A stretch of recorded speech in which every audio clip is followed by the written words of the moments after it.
Hello people, welcome to a RTR 84 draft with the lehrbehr. For the MTG noob, make sure to check out all the other great videos on the website. Um, and also check out the stream. I'm a little busy now, but I'm going to try to get this in. This is a monster pack, if I ever saw one. Um, we got Stab Wound and Annihilating Fire. Between those two, I think Stab Wound's probably stronger. Above both of those guys is probably the Guild Mage. Actually, definitely the Guild Mage. This Guild Mage is very good, especially. He's not good in a splash necessarily because you want to do his ability multiple times, but he's just very powerful in Rakdos. But I mean, we opened a Stone Cold Bomb and Collective Blessing. Um, that's generally really hard to deal with because besides Keening Apparition, a lot of times people don't have any enchantment removal, and then it just makes all your creatures ridiculous. And it's also like we're sending a very good Rakdos signal with these three cards, so seems pretty good. The one thing that I'd have to say about this set is that you 100% want to just take the strongest card out of the packs that you're going into. So like here. The strongest card is Ultimate Price, and even though it's not necessarily in Selesnya, I'm just going to take it because it's the strongest card. You don't want to be left out of a guild that's strong here. And honestly, you can still splash for Collective Blessing, so it's fine. But what I'm trying to say is that even if you pick like a Selesnya card, and then the strongest card in this pack was like a... This is a little bit harder, but let's say we took the Rakdos Guild Mage. In the last pack, say there wasn't the Collective Blessing. We took the Rakdos Guild Mage, and then in this pack, there was like an Izzet Charm and like a Burn Spell or something like that. I would immediately take the Izzet Charm because you don't want to be left out of the strong guild in this set. In any case, Ultimate Price is the strongest card in this pack. There's some decent like white stuff, but we can splash for this if anything, and yeah, I'm just gonna hack that there. Next pack, it seems, this is a little tough. We could take the Guild Gate to splash, but I'm not sure that's quite right now. It seems like Teleportal's very strong, Dramatic Rescue's very strong as well. Syncopate's good. Makes me think blue might be a little bit open in this pack. Other cards in this pack are like Dryad Militants, sort of. The Guild Gate, like I was saying, and then like Monitor. Like Monitor's not good, and Swift Justice is okay. It's outclassed by the other pump spells in this set. Honestly, the three best cards in this pack are blue, which makes this Ultimate Price pick a little awkward. I'm not sure if we want to follow it up with the Dramatic Rescue though. I could see just taking this Golgari Guild Gate and trying to splash it like that. Or we could just take this Dryad Militant because we would probably play it. I think the Dryad Militant's like a very safe pick. I don't mind it right now. I'm going to take the Guild Gate, actually, just to splash for the Ultimate Price. So follow that up with Sunspire Griffin, Sluiceway Scorpion. There's some, like, Tower Drake as an inspiration are okay. I think Sluiceway Scorpion is the strongest card in this pack. We can splash this white symbol off the Collective Blessing, and it looks like Golgari might be a little bit open from that second pack. There was like an Ultimate Price, there was another Scorpion. So we might split between Selesnya and Golgari, but I like Sluiceway Scorpion a lot. I think Sunspire Griffin is good, but Scorpions... I think I probably overvalue Scorpion a little bit, but I find it to be a really strong card, so I'm going to grab that there. And I mean, right now it's looking okay. Here, really nothing much. I'll take another Guild Gate though, especially if we're going to splash. Seems fine with me. This is just a weak pack in general. Like there's Deviant Glee, which is really only playable if you're splashing the red as well. But I'm gonna take the Guild Gate there. That's a pretty easy pick. Here we could take Mana Bloom or Eyes in the Skies. I like Eyes in the Skies honestly. Mana Bloom's not that great. Eyes in the Skies, on the other hand, is very good. And if we're gonna splash for Selesnya anyway, like we can always splash for the Ultimate Price off the two Guild Gates and like not play the Scorpion if we don't pick up enough like relevant stuff. Eyes in the Skies is a very solid Selesnya card, so I'm gonna grab that. Here there's a Selesnya Guild Gate, a Roustabout, Terrasworm, Corsomy. I mean, there's some decent cards in this pack. We could take more fixing. I'm not sure if that's what we want to do right now. That's a lot of fixing for the amount of like actual playables we have, which is not a ton right now. Although I'm not a big fan of Roustabout or Terrasworm, so I mean, like I don't like taking the Gilgate here, but I think it's okay. This is just a ton of fixing for our deck, though. I mean, the rest of these cards are pretty weak otherwise, so I'm gonna hack the Gilgate there. Here we got a Cellar of Songbirds. Otherwise, there's like Mind Rot or Fairy Imposter.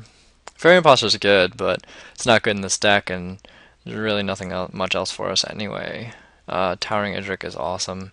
Take it over the Chorus of Might. This is a late Electromancer. Electromancer is very good, but Towering Idrik is really necessary in this setup, Golgari Selesnya, because like you can just like roll over and die to Flyer sometimes. Jeez.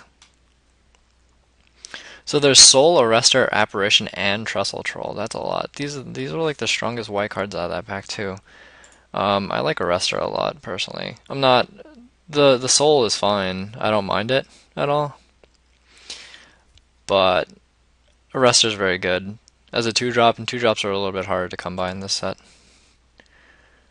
Swift Justice is okay over Guildgate, which is a fine playable. I mean, like, it's obviously fixing, so don't know what that's doing there. And then Druid's Perseverance, but I feel like Swift Justice is probably a little bit more playable.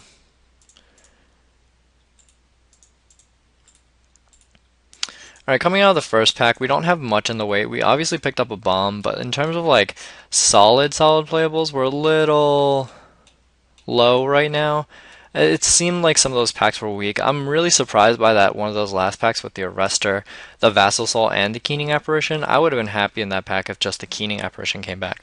But then all three of those came back, so I'm not sure what that means for the second pack in terms of like where our person to our left is going to be, because we passed such a ridiculously good Rakdos pack. So we'll see. The good thing out of this pack is that we have a lot of fixing, so we can actually just like flat take the best Selesnya / Golgari cards in this pack and not have to worry about really fixing or picking up any fixing. Meanwhile, we open up Mizzium Mortars. That's unfortunate. I'm not sure if that warrants just taking it and just hacking it from the pool of things that we don't want to play against. I honestly think it does. The rest of this pack is pretty weak for us. Like, we're gonna get a playable back from this pack. Maybe the Arrestor or Longlegs would be nice. I don't mind playing Longlegs at all, but I'm just gonna hack this Mizzium Mortars. I just don't want to play against it, if you want me to be honest with you. Here we can grab a Gatekeeper Vine for more fixing. Not sure if that's exactly what we want to do. Once again, this is a relatively weak pack, but I think the Vine is probably the strongest card right now. We could also take, like, Sentry's not that good. It'll wheel out of this pack. The other strongest card is probably the Longlegs, but I like the Vine here.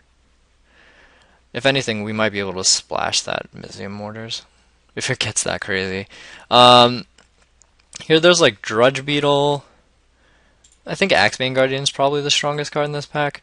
I don't mind playing it at all. Right now it looks like we need like power cards is the thing. We have the fixing, we have the blessing, but other than that we need some like token generators or something. This pack isn't that great. I think the Axebane Guardian is the strongest card by far. Here we'll just take the Sunspire Griffin. Don't mind playing a flyer like this. The other pick would be the Elocutors, I guess. He's a fine body. Even if he didn't have the ability, the 3/5 is actually pretty... I'm not saying you would play it all the time, but it's a decent card in and of itself because the 5 toughness is really good. Here, we could take another Vine. I don't think I'm in the mood for any more fixing when I could pick up another playable. It's either the Rhino here, or like Shambler, I guess, but I think we want to stick with the main Selesnya if we can. Or we could pick up the Shambler, but I think the Rhino's a little bit better. I'm going to grab the Rhino there. Your Security Blockade is fine. Not the best token generator in the world, but we'll take it out of this pack because it's definitely 100% playable. Nothing terribly crazy in that pack anyway. Here, there's an Armory Guard, which actually is not bad. An Aerial Predation, which we could take for the board. Arcweaver, which, I'm not really. If I'm gonna play a 7 or 8 mana spell, I'd rather play the Horncollar's Chant, because like, you get 2/4/4s, you get 3 more power, and you get the trample anyway. This only really has a reach over it. The strongest card in this pack is the Blusher Squall. I think I'm probably going to take the Armory Guard because I might play it in this deck. Ooh, Common Bond. Common Bond, Drudge Beetle, Rootborn defenses. In this pack, we don't really have any token generators right now, so Rootborn defenses are worse, whereas Common Bond is just really good in general. We also need a couple more attackers because we have 2 defenders right now. Drudge Beetle's fine, but I'm going to grab the Common Bond there. I feel like that was a pretty easy pick.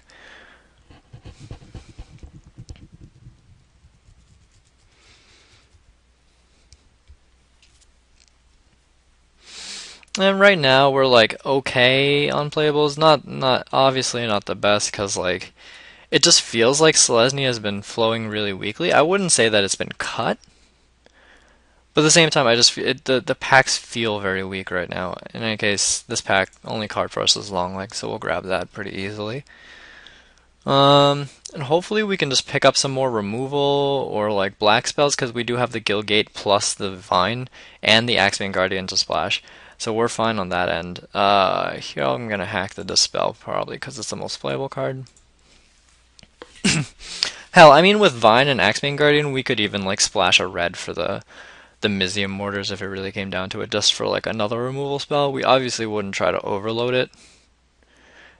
I mean, the deck technically could if it drew like Vine, Axebane Guardian, and Mountain all on the same thing, but chances of that are a little unlikely.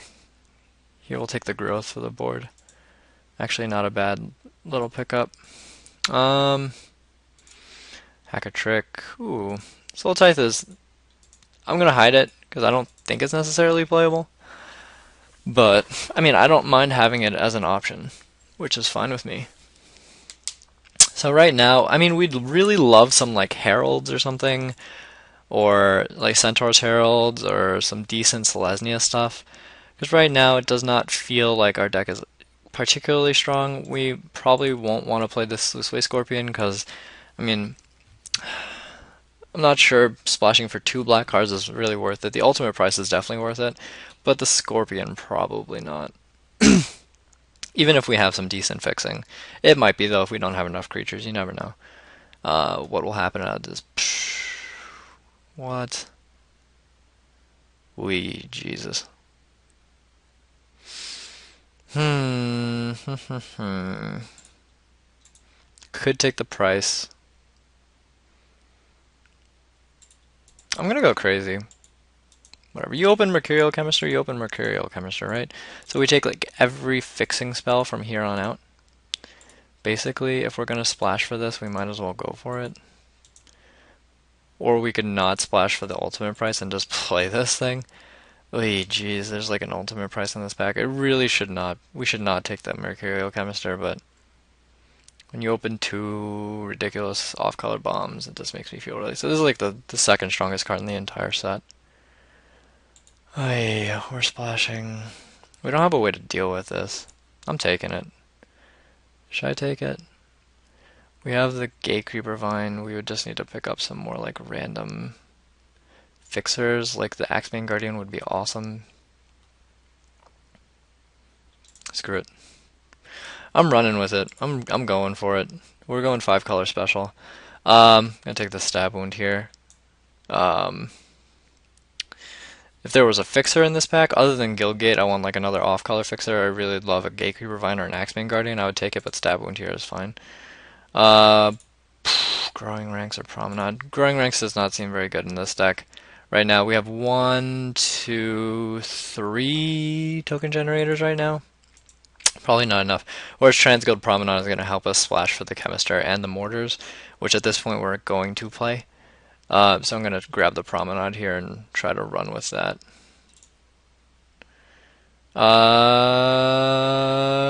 Guildgate. Let's see. We have 19 playables right now. Could take the Jailbreaker. But I mean, considering where we stand on our playables, and considering where we stand on like what we're splashing for, I'm going to take the Guildgate, I think. I'm really going to try to go for this. I've decided that I'm just going to try to go for it, so I'm going to go for it. That's basically it. I took a Chemister. Oh, that first pack, if I wanted to do a real deck, I would have taken the price. Here I'll grab the Course of the Court, I'm pretty sure. Stronger than Arrestor in terms of pure power level, which is what we're going for right now. Dead Reveler, we could take another Guildgate, help us fix. But we're a little short on playables right now. We have 20 playables. We could take Charm. We could take Reveler. Sphere of Safety does not seem like a real option. We could also take the Rites of Reaping, but I don't think that's really the pick. I think we could just take another fix here. I don't know here. It's a little tough. I think I'm gonna grab the Reveler. I think it's the strongest card. I mean, this deck is basically a mess at this point. Take an Eyes in the Skies here over Scorpion. I would think so. This deck is just a mess. Jesus. Alright, let's see. How many token generators? We have like 2 token generators right now. Probably not enough. 3. I still think Scorpion might be better defensively, which is what we want. Take the Jailbreaker or Keening Apparition. Jailbreaker's stronger. It's not even close. But Keening Apparition is a 2-drop, which we might need. I think we just still take the Jailbreaker. It's just stronger. It's a good defender, too, even if you don't have the stuff for it. Even if you don't have... It's a good defender, which is fine. Here we'll take the Key Rune because it helps us ramp and it fixes mana. It's a pretty easy pick for us. So basically, we're all over the place, but at this point... I mean... Mizzium Mortars and Chemister, like, we would have had some nice, like, Izzet deck, but... I don't know. This deck is crazy. 5-color control. We'll run it. We'll run it. Just try it, right? How bad could it be? Pretty bad, but we'll give it a shot. I mean, at this rate, we're probably playing 1 mountain, 1 island, and then maybe some amount of like 2 swamps, and then the rest forests. Oh no, we need plains too, obviously. I gotta work this out. We'll see. I'm not gonna play 2 Swift Justices. So I'm gonna take that. Maybe hide the Armory Guard. I mean, yeah, the Armory Guard. Run all this. It's not the worst. We really needed another Axebane Guardian or Gatecreeper Vine in this deck. Needed multiple. Well, at least we have a couple Guild Gates. All that fixing that we took early seems to have paid off at least a little bit.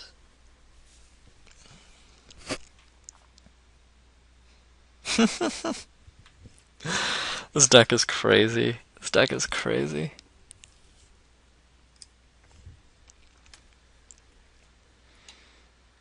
This card's just too good. In my opinion, it's just too good to pass. Like, if that had been a Pack Rats, it would have been an easy splash. But I mean, like, just taking this to take it from somebody, I don't even mind. We could take a Guild Gate here. Might not be the worst. Like, we're not going to play anything else here. Yeah, sure, I'll run it. Just as an alternate blue source, I think that's actually fine. We don't need to... That takes the place of an island or something like that. Let me see. Yeah, I mean, we don't need to play the island now, and it serves as another white source. That's definitely right, actually. Had the sphere. Yeah, this is an interesting deck, to say the least, but at least it'll be fun.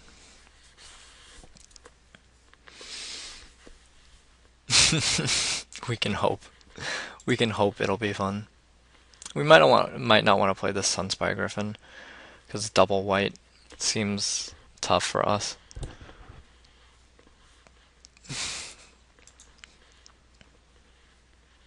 So now we're playing 1 mountain.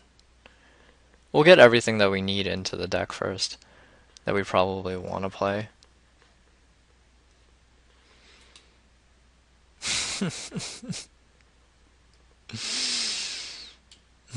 We'll see, we'll see. Alright, Scorpions. Yep. Yep. Get in there. Alright, there you go. in. We might want to bring in Soul Tithe just as more removal. I don't think we play the Griffin. 22, add the Reveler for 13, 15-ish creatures because of the chords. Chemisters in, Bond, that's a creature, this is not a creature, not a creature, not a creature, not a creature. Yeah, I think this is fine. This is 15 creatures with 2 defenders. We're obviously split a little bit more towards the high end because of our, curve, ridiculous curve. But I think this is probably okay. We'll run all these. And then we probably don't need a blue source at this point because we have 3 already, which is good enough for me. We need 1 more mountain. We have 1, 2, 3, 4 black sources, 2, 3 already. So 2 more swamps. And then that leaves us 9 to split between forests and plains. So we have 4 green sources already. So if we up that to, that's 9, that's 8. I feel like 8's probably right there. Then we have 3 white sources, so we'll probably up that to 8 as well. So this would be 5, 2, 1, 4. So this is in total 3 white sources, 3 blue sources, 5 black sources, 3 red sources, and 1, 2, 3, 4, 8 green sources. Interesting to say the least. I might up this to 9, 7 on the, so 7 white sources, 9 green sources because our 2 fixers in the main deck are green. And then we also have the key rune to add another white source, so I think that's probably right. Oh, that's too many lands. Then we cut off forest. So that's 8, 7, 5, 4, 4 in terms of sources. It's probably okay. I mean, this deck is ridiculous. But I mean, like, once I took the Mercurial Chemistry, I was just going to go for it. I'm going to have a little bit of fun with this deck, right? Basically. Alright, we'll submit this, see how it goes, and hopefully we can do something. The deck has bombs. It's got bombs. We'll see how it does. So yeah, that was the draft. Interesting to say the least. We'll see how it goes. I'll catch you guys in round 1. I hope you guys enjoyed. Hey guys, just a quick note. I realized that just before I signed off that I forgot to put Mizium Mortars in, and if you're gonna splash for a Mercurial Chemistry, might as well go for broke, right? So I took out the Soul Tithe and added the Mizium Mortars in, just so that way you guys know. So just letting you know, and I'll see you guys in round 1.